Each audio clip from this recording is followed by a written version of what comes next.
Hello everyone, welcome back to my new vlog. ये vlog मेरे लिए बहुत ज़्यादा ही स्पेशल व्लॉग है क्योंकि मुझे इस व्लॉग को बनाने में पूरा 1 साल लगा है, या कहें कि शादी से पहले की ये मेरी पूरी 1 साल की जर्नी है, जिसकी शुरुआत 13 दिसंबर 2023 को हुई थी। क्योंकि मेरी हमेशा से ही आदत रही है कि मैं हर चीज़ वीडियो में सेव करके रखती हूँ, इसीलिए ही मैंने अपने व्लॉग बनाना स्टार्ट किया था। तो जब मुझे ये देखने आए थे 13 दिसंबर 2023 को, तो तब मैंने वीडियो बनाया था। मैं व्लॉग की स्टार्टिंग करने से पहले डेट ज़रूर मेंशन करना चाहूँगी। तो आज है 13 दिसंबर 2023। तो अब मैं ये डेट मेंशन करने का कारण भी बताना चाहूँगी क्योंकि शादी की बात चल रही है देहरादून से, तो मुझे देखने के लिए आने वाले हैं अभी थोड़ी देर में।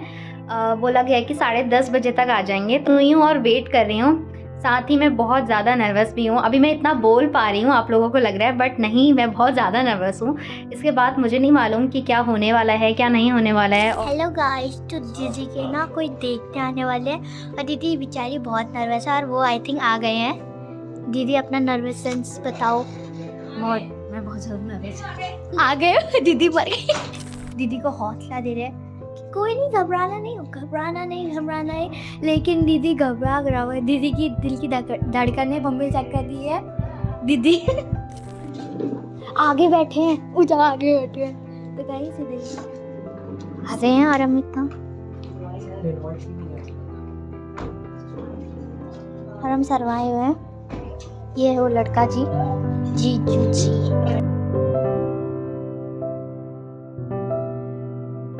एक दिन का हमें पूरा टाइम मिला था, मीन्स 14 दिसंबर का हमें पूरा टाइम मिला था। आज है 15 दिसंबर और मैं अपने हॉस्टल आ चुकी हूँ। और उस दिन मुझे काफ़ी चीज़ें सोचनी थी और डिसाइड करना था कि मुझे करना क्या है। या मुझे काफ़ी अच्छा लगा उस दिन। मुझे सच में पहले ही मैं काफ़ी घबराई हुई थी, पर मैं जब सबसे मिली तो मुझे बहुत अच्छा लगा और अच्छे से बैठे, हम बातचीत करी। पर जब फाइनली बात करने की बारी आई कि मुझे बात करनी है उनसे जिससे मैं शादी करना चाहती हूँ, दोनों को ही समझ में नहीं आया। हम दोनों चुप थे एकदम कि हम क्या बात करें। कुछ दिनों बाद 19 दिसंबर, क्योंकि जिन दिनों मुझे ये देखने आए थे तो मेरे भाई से इनकी मुलाकात नहीं हुई थी। तो मेरा भाई दिल्ली में ही पढ़ता है और ये भी दिल्ली किसी काम से गए थे, किसी इवेंट में गए थे, तो वहाँ मेरा भाई और ये मिले थे। मैं हॉस्टल में हूँ भीमताल और ये मैं शूट कर रही हूँ अभी 11:30 से ऊपर हो चुका है, तब जाके मैं इसको शूट कर रही हूँ क्योंकि आज मेरा भाई और वो मिले थे। वो गए हैं अपने इवेंट के लिए दिल्ली, तो वहाँ मेरा भाई भी रहता है गाजियाबाद में, तो दोनों मिले थे आज। मेरा भैया फर्स्ट टाइम उनसे मिला, तो मुझे जानना था कि उसको कैसा लगा और मुझे ये भी कैप्चर करना था कि मेरे भाई को उनसे मिलके कैसा लगा। तो उसी के लिए मैंने अभी अपने भैया को कॉल किया था कि भैया तू पहुंच गया सेफली। वो अब वहाँ उन दोनों की मुलाकात हो चुकी है और शाम को उन दोनों ने मुझे वीडियो कॉल भी करी थी, तो मस्त हमने बातें भी करी थी उस टाइम पे। और मैंने फर्स्ट टाइम उनसे वीडियो कॉल में भैया के मोबाइल के थ्रू ही बात करी। उन्होंने मिलकर मेरे साथ बहुत गंदा प्रैंक किया है। तो वो प्रैंक क्या किया है कि दोनों ने, मैंने अपने भैया से पहले अभी शाम को पूछा मैंने कॉल करके, भैया कि तू बता अब तुझे कैसा लगा मिलके। तो मेरा भैया एकदम गुस्से से मुझसे बोल रहा है मुझे बिल्कुल पसंद नहीं आया, बहुत ज़्यादा ही गुस्से वाला है, बहुत ज़्यादा एटीट्यूड है। वीडियो कॉल में बात करी थी तो तू अभी कैसे चेंज हो गया, अभी तू ये सब चीज़ें क्यों बोल रहा है। नहीं, वीडियो कॉल में 15 मिनट में बात करने में फ़र्क होता है और 4-5 घंटे साथ रहने में फ़र्क होता है। मैं जानता हूँ लड़के बेकार होते हैं, लड़के ऐसे होते हैं, और मैं समझ गया उसको एक नज़र देख के, वो बिल्कुल अच्छा नहीं है, बिल्कुल तेरे लिए वो ठीक नहीं है। पता नहीं तुझे कैसे ठीक लगा, क्या लगा। मैं कह रहा हूँ बिल्कुल मना कर दे, अभी उसको फ़ोन करके बोल दे कि तुझे शादी नहीं करनी है। ऐसे बोला भैया शांत हो जा, कल दी से और जीजू से बात करते हैं इस बारे में, क्योंकि एकदम से मैं मम्मी पापा को भी बोल के टेंशन नहीं देना चाहती थी। और मेरे को इन लोगों ने टेंशन दे दी, बहुत बड़ी वाली टेंशन दी। मैंने बोला भैया हो गया कोई बात नहीं। अभी उन दोनों को बिल्कुल मालूम नहीं है, इवन घर वालों को भी किसी को मालूम नहीं है कि मैं ये वन ईयर व्लॉग बनाने वाली हूँ, बना रही हूँ इवन। तो ये मैं कल के दिन ज़रूर उन दोनों को दिखाऊंगी और फिर से उन दोनों की डांट लगाऊंगी, क्योंकि दोनों ने मुझे बहुत परेशान किया, अभी मिलके बहुत परेशान किया। उनसे बात हुई, मैंने कहा कि क्या हुआ, ऐसा लगा भैया से मिलके। वो मुझसे खुद बोलने लग गए कि लास्ट में हिमांशु का बिहेवियर मेरे प्रति अच्छा नहीं था बिल्कुल भी, तो शायद मैं उसको पसंद नहीं आया हूँ। पता नहीं, सब कुछ तो अच्छा था, उनने मुझे बहुत कम बात करा था, पता नहीं उसने क्या चीज़ें नोटिस करी, क्या उसे लगा ऐसे करके। तो फिर वो मुझे बताने भी लग गए कि उसको क्या पता कहीं पे मेरा बात करना या कुछ चीज़ पसंद ना आई हो या ना आई हो, ऐसी चीज़ें मुझसे बोलने लगे। मैंने कहा नहीं, नहीं ऐसा कुछ नहीं है, क्योंकि मैं उनसे नहीं बोलना चाह रही थी इस बारे में कि ऐसा मुझे भैया ने बोला है। फिर दोबारा उनको फ़ोन करके ये बोला है कि उसको टेंशन हो गई है, तो बता देते हैं उसको कि क्या हुआ है। वाक़ई में मैंने 1 घंटा शायद सोचा होगा बैठ के कि क्या हुआ असल में। फिर इन लोगों ने मुझसे बोला कि हमने तेरे साथ प्रैंक किया। उनने मुझसे बोला कि तुम्हारे साथ प्रैंक हुआ है, और मुझे सच में बहुत गुस्सा आया है, बहुत ज़्यादा गुस्सा। उसके बाद मुझे हँसी नहीं आई है, अभी मुझे बहुत मुस्कुराहट आ रही है, बट सच में दोनों ने मुझे बहुत बहुत बहुत ज़्यादा ही बेवकूफ़ बनाया, बहुत बड़ा प्रैंक किया मेरे साथ। फर्स्ट टाइम हम दोनों मिले थे जनवरी में, 7 जैन 2024 को हमारा पहला मीटअप हुआ था, जब मैं अपनी ट्रेनिंग करने के लिए दिल्ली चली गई थी।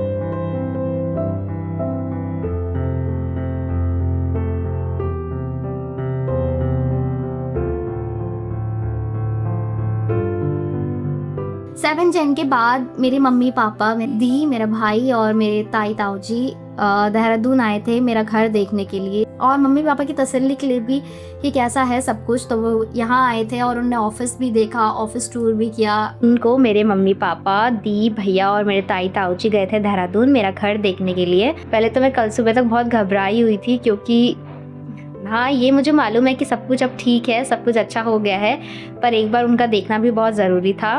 और वहाँ भी मम्मी पापा चाहते थे कि आके देखें, तो इसीलिए मम्मी पापा, दी, भैया गए और ताई ताऊ जी भी गए। सबको बहुत अच्छा लगा, उनसे मिलके बहुत ज़्यादा अच्छा लगा। और वाकई में मेरे मम्मी पापा को और दी, भैया, ताई ताऊ जी को मेरी जो अब नई फैमिली बनने जा रही है या बन गई है, क्योंकि एक तरह से हम जुड़ गए हैं एक दूसरे का, हम दोनों भी जुड़ गए हैं और हमारा परिवार भी एक दूसरे के साथ जुड़ गया है, तो वो मेरे लिए बहुत बहुत ज़्यादा खुशी की बात है।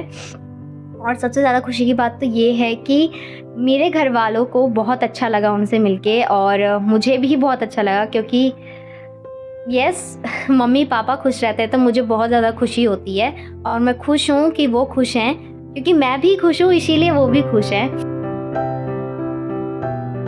आज फिर 1 महीना बीता, फरवरी, धीरे धीरे अच्छी बातचीत हुई, अच्छा घुलना मिलना हुआ। फैमिली से भी मेरे बहुत अच्छा बॉन्ड बन गया था। एक फैमिली से मेरा बॉन्ड बहुत जल्दी बना, इनके बॉन्ड से। तो इनसे जब मेरी बातचीत हुई थी तो हमें बहुत टाइम लगा, क्योंकि हम दोनों की उतनी बातें नहीं होती थी, हम दोनों बिज़ी रहते थे। मैं अपनी इंटर्नशिप में बिज़ी थी और ये अपने वर्क में बिज़ी रहते थे। इनका बर्थडे आया 14 मार्च 2024, तो मेरा और इनका मिलना तो नहीं हुआ, बट मैंने अपनी तरफ से एक छोटा सा सरप्राइज़ इनके लिए प्लान किया था। वहीं दिल्ली में बैठ के मैं इनके लिए छोटा सा, मैंने थोड़ी बहुत सजावट करी थी, एंड मैं केक लेके आई थी जो मैंने वीडियो कॉल में कट किया था। और जिसकी फीलिंग मेरी क्या थी वो मैंने ये वीडियो में बताई है। मैंने पूरा शूट किया था कि वीडियो कॉल में उनके एक्सप्रेशन कैसे थे, क्या क्या था, कैसा था।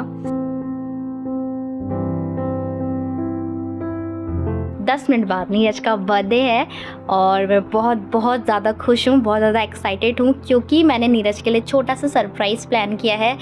देखती हूँ कि कैसा नीरज को सरप्राइज़ लगता है मेरा, और मैं सी कैसा होता है। मैं भी बहुत बहुत बहुत बहुत ज़्यादा नर्वस हूँ अभी, और अभी मैं क्या बोल रही हूँ मुझे खुद नहीं पता, बट मैं बहुत ज़्यादा एक्साइटेड हूँ। नेक्स्ट डे से तो हम बर्थडे साथ मनाएंगे, तो इस बार मैंने सोचा क्यों ना मैं कुछ ऐसा सरप्राइज़ प्लान करूँ। तो मैं ज़्यादा तो नहीं कर पाई क्योंकि मैं यहाँ हॉस्टल में हूँ, बट छोटा सा एक सरप्राइज़ प्लान किया है, और तो देखते हैं क्या होता है। Happy birthday to you. Happy birthday to you. चलो मैं ही कट कर दे रहा हूँ, ठीक है? Day to नीरज जीजा जी. Happy birthday to you.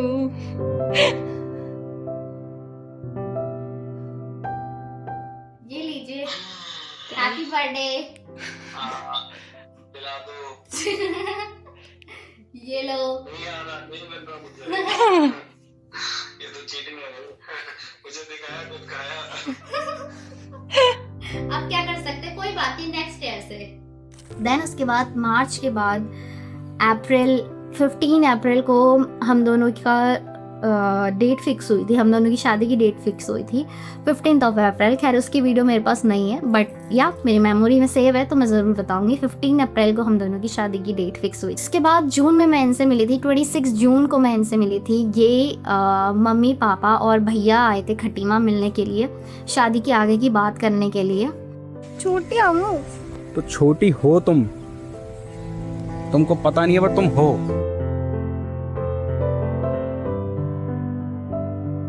जब मैं 5 को यहाँ आई थी शॉपिंग के पर्पज़ से, तो मुझे 5 to 9 अगस्त मुझे इनके साथ टाइम मिला। 8 अगस्त 9 को मैं वापस अपने घर चली गई थी खटीमा में।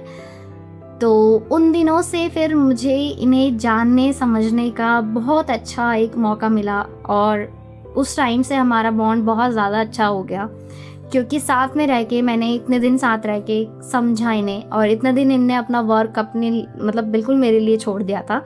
और पूरा टाइम हम दोनों साथ में रहते थे और साथ में शॉपिंग करते थे, साथ में खाना खाते थे, बहुत मज़ा आता था। सो देहरादून शॉपिंग के लिए मेरा भाई और मैं आए थे, एंड जब हम देहरादून पहुँचे ही थे तब हमें लेने के लिए बड़े भैया दी एंड ये आए थे, एंड इसके बाद हम गए थे मौसी मौसा जी के घर।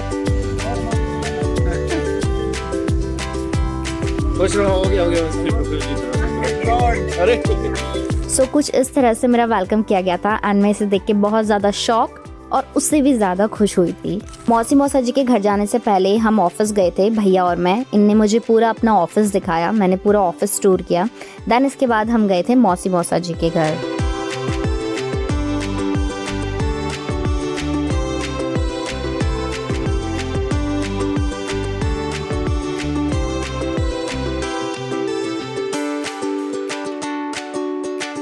हम आए हैं मौसी के घर, मतलब मैं नहीं आया हूँ, मिस मैं रेनू जोशी आज आई हैं फर्स्ट देहरादून मौसी के घर में, और मम्मी ने उसके लिए क्या बना के भेजी है? रसमलाई बना के भेजी है, बैगन का भरता। बैगन का भरता बना के भेजा था। हम एक झूठी से रिंग सेरेमनी कर रहे हैं इस प्रकार। ये हाथ में जाती हुई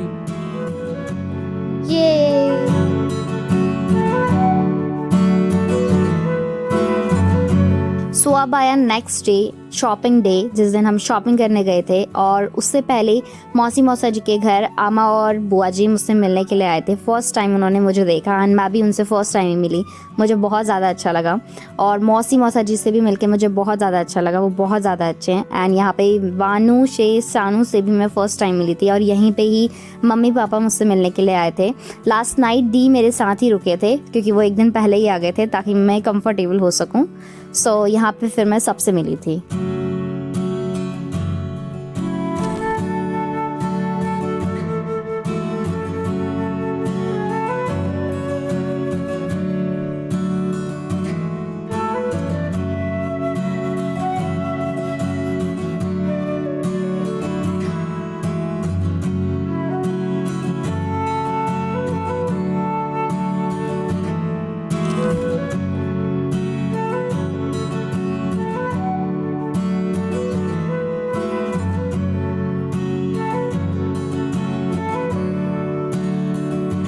थोड़ी बहुत शॉपिंग करने के बाद फिर हम सभी ने साथ में लंच किया। शॉपिंग करने के बाद एंड लंच करने के बाद हम चले गए मॉल ऑफ देहरादून, एंड मैंने तो फर्स्ट टाइम देखा।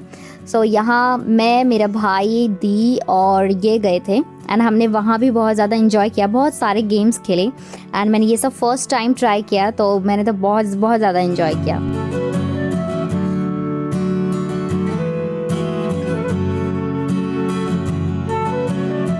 गेम्स खेलने के बाद हमने मॉल में ही डिनर किया, एंड थोड़ी देर हम मॉल में ही घूमे। देन उसके बाद हम चले गए थे मौसी मौसा जी के घर, और ये और दी चले गए थे घर।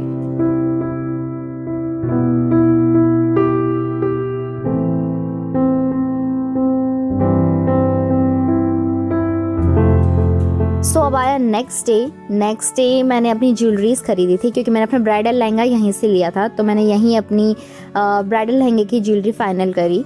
और मेरे साथ आए थे मौसी आए, दी आए थे, ये आए थे, एंड मेरा भाई आया था।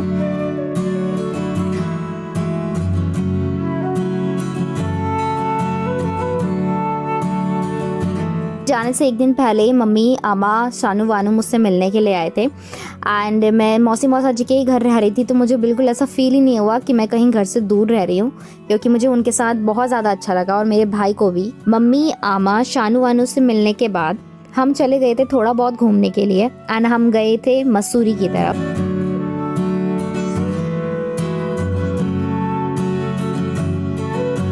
मसूरी से घूमने आने के बाद हम चले गए थे मॉल ऑफ देहरादून, मूवी देखने के लिए। एंड फिर हमने मूवी देखी। देन उसके बाद मैं और भाई चले गए थे मौसी जी के वहाँ और ये चले गए थे घर।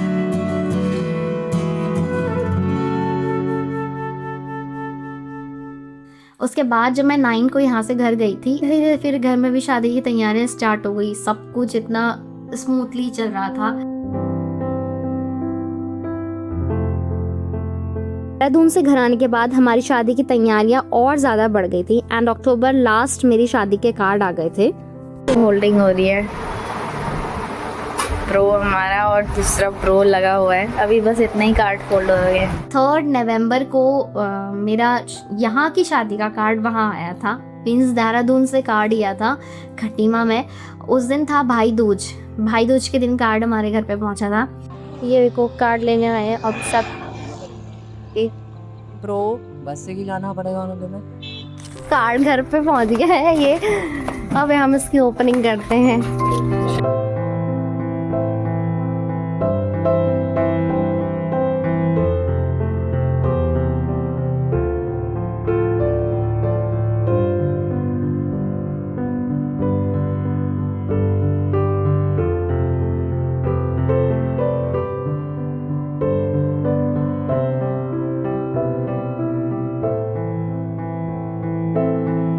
Neeraj bets Renu. Okay. Neeraj bets Renu. NR. Oh my god.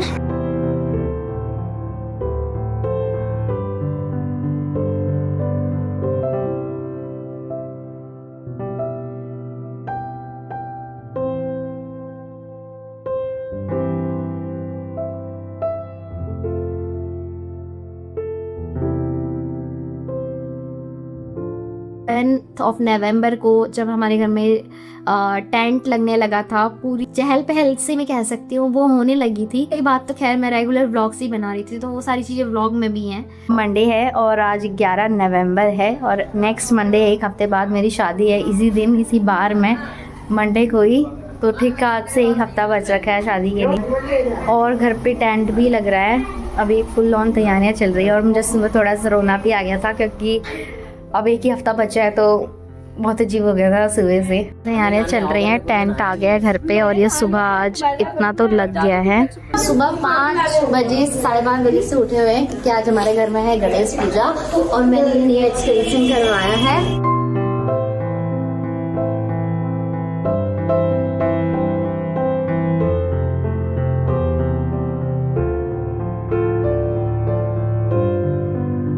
हाथों में मेहंदी लग चुकी है और पैरों में भी लग गई है, तो अब मुझे इससे सच में प्रतीत हो रहा है कि मेरी शादी होने जा रही है। और ये है दूल्हे राजा दूल्हे राजा और ये मैं दुल्हन।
सर से पार तक दिल झूम झूम दिल झूम झूम दिल झूम। शादी करने जा रही हूँ मैं, आधे रास्ते में पहुंची हूँ। इनसे 17 नवंबर को मैं पहुंच गई थी साइफर्ट सरोवर प्रीमियर देहरादून, जहां मेरी शादी हुई थी। हम एक दिन पहले ही आ गए थे। वहाँ पहुंचते ही मुझे इनकी तरफ से सरप्राइज भी मिला था, जो था मेरा न्यू मोबाइल, क्योंकि मेरे संगीत के दिन मोबाइल खो गया था, जिसकी वजह से मैं बहुत ज़्यादा अपसेट थी। बट इनने मुझे सरप्राइज़ दिया, मुझे बहुत अच्छा भी लगा था एंड मैं वापस खुश हो गई थी।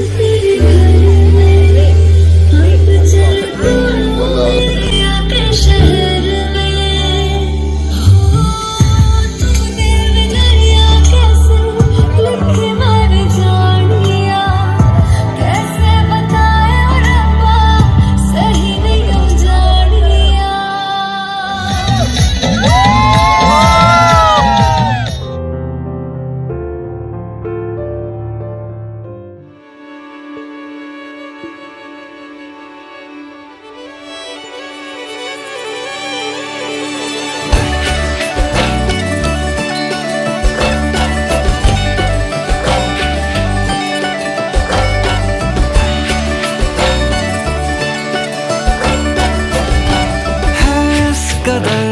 इश्क बेकायदा, ये समझो नहीं तो नहीं फायदा। कभी अब्र सा बेसब्र सा, कभी बारिशों सा शरारत भरा। कब ये लगे ना किसी को पता, न जाने है कोई ये कैसी बला। कभी बेअदब कभी बेसबब, कभी जश्न है और कभी है सजा। है बेअकल बेशकल बेफिक्र ये, गहरा ये जैसे समंदर। दिखता नहीं है ये महसूस होता है, इश्क ऐसा एक मंजर। कैसी अलग सी है ये पहेली, कैसी गजब सी जादूगरी। कैसी अजब सी है ये पहेली, जैसे उफक पे उड़न तश्त। यही मैं बताना चाहती हूँ कि मेरा 1 साल का पूरा जो टाइम था शादी से पहले का वो कैसा था, और वो मैंने बहुत बहुत बहुत ज़्यादा वो टाइम मैंने बहुत ज़्यादा इंजॉय किया, क्योंकि मिक्स फीलिंग थी, इंजॉयमेंट भी था, इमोशंस भी थे, क्योंकि घर को छोड़ना इज़ नॉट ईजी। याद आती है घर की, बट बहुत अच्छी फैमिली मिली है तो उतना मुझे फील नहीं होने देते। सो या आई एम हैप्पी, मैं बहुत ज़्यादा खुश हूँ कि मुझे इतनी अच्छी फैमिली मिली है, मुझे इतना अच्छा हस्बैंड मिला है जो मुझे इतना ज़्यादा समझते हैं, एंड जिनसे मैं हर चीज़ अब ओपनली बोल लेती हूँ, तो मुझे कोई ऐसे झिझक नहीं होती है। एंड और मुझे भी लगता है कि हर किसी की लाइफ में कोई ऐसा ज़रूर होना चाहिए जिससे कि बिल्कुल वो एकदम उसके सामने वो बिंदास हो। So that's all. I climb every mountain